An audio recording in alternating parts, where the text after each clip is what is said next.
Raciste.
La maman va tomber.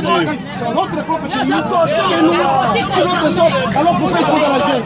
Ils devraient les laisser chez eux, on y va. Si elle monte, tout le monde descend. Tous les Congolais descendent dans l'avion. Elle descend.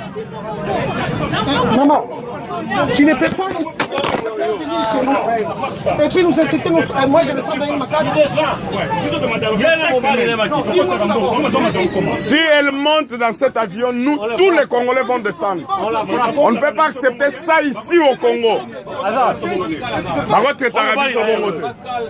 Donc, Toza et Panabiso, il faut sentir que Toza et Panabiso.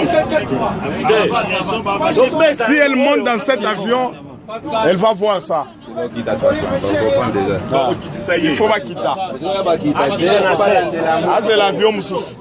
C'est bon, c'est bon.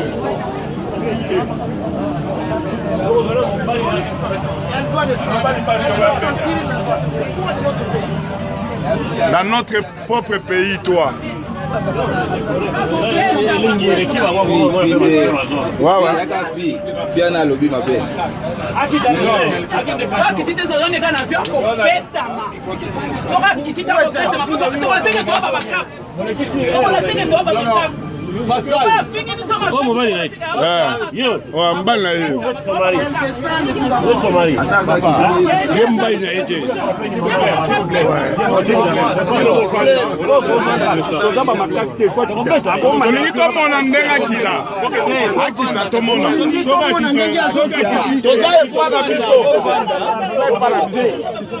Nous sommes chez nous.